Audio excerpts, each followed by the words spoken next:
understand the things I say on Twitter.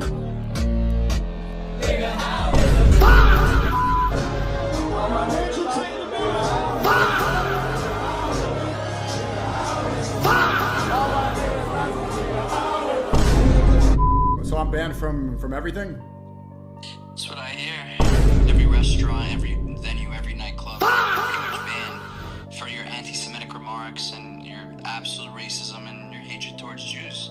There's a group of influencers right now who move like a team. A very specific team that a lot of us know, except this group is a little less heroic and more like a group of edgy losers trying to act cool for the camera. These same people that claim to hate labels somehow always end up on the same side, all collectively hating everyone including themselves, but are too dense to even see it. These are the avengers of self-hating. And best believe this group of people are not powerful. They don't got no powers at all, except the Discord mods in their chat salivating over these red pill racist Hitler-loving weirdos that somehow still have platforms. The self-hate is clear as day. They are walking hypocrites with everything they do. They've made hating themselves a part of their brand, a part of their culture, and when I think of a hater, I think of people with less brain cells than most, like Sneeko, like Myron, like the facial surgery dude. Over the past weekend, a bunch of clips surfaced from a Miami nightclub, the breeding ground of some of the most sinful, strange behaviorisms, with a bunch of creators most of you should know if you ever been to the dark side of the internet. Miami Beach nightclub is facing backlash after an offensive video posted by YouTubers inside the club. I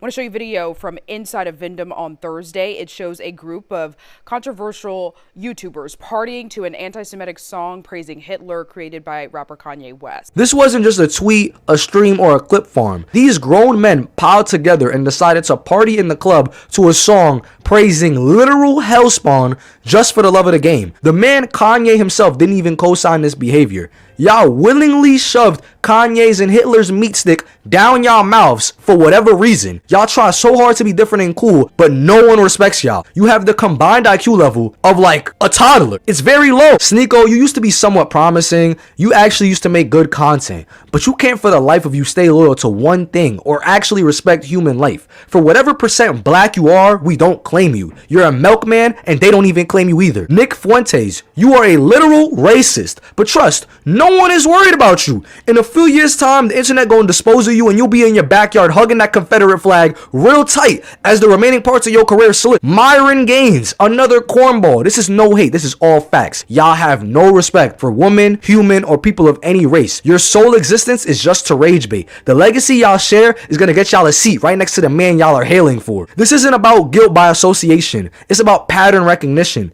These same internet personalities think this stuff is cool and okay, and I'm not even gonna mention the insecure looks maxer anymore. Just like I said before, they do anything for clout. This club was forced to fire staff, as they should.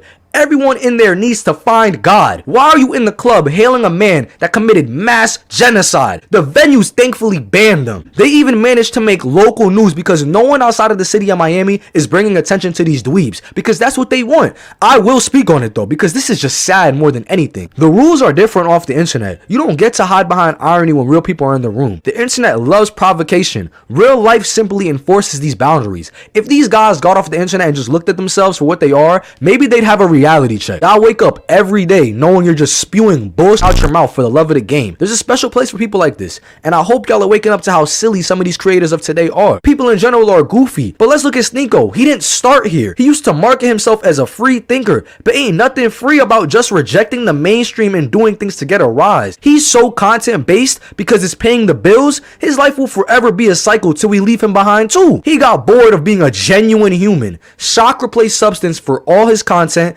Being controversial every other week is how he gets up in the morning. The man don't got no identity no more. This is his positioning in life now. At some point, you stop questioning systems and start performing rebellion. In the hopes of what? Making more money? At the cost of self-respect? And your actual fans? To be a goofy online? You're a joke. You're the biggest name in that room. And after doing this, you decide to say, clubs play violent music all the time, as an excuse to praise a man who discriminated against innocent people for his own hateful rhetoric. That was not no damn sexy red. That was a literal devil chant to praise a man who has done no good. I would rather live with sexy red than ever sing that goofy ass song. That was not art. That was Kanye being a mentally frustrated man sending messages no one supports. There's a difference between hearing something and choosing to amplify it. Intent matters. Context matters. Participation matters. Red pillers love chanting about accountability till it's time to take it. Go take your meds. This is not racial self-hate.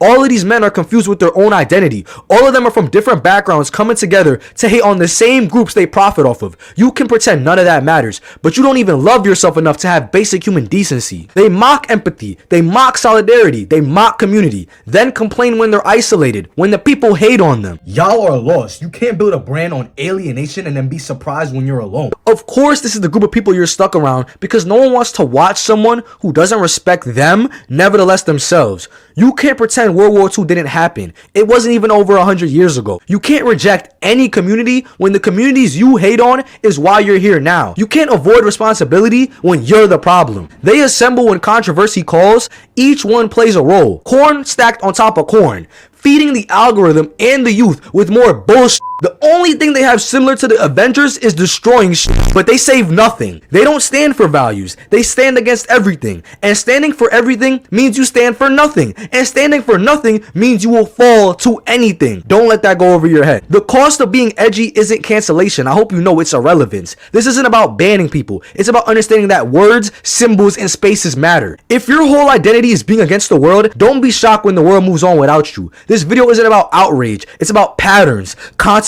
and why joking stops working when it's offline. I don't want to deal with this anymore. Let's make the world a better place, please. I can't even joke around anymore. Like, this is pathetic. Like I was yelling this whole video, bro. Like, I'm sorry, y'all. I had to. I'll see y'all soon. I got a 9-piece chicken nugget from McDonald's. Rarest item ever. If you want one, you gotta subscribe.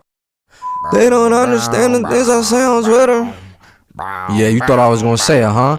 Click off the video. What the hell is wrong with you? Hell slum? No? Okay.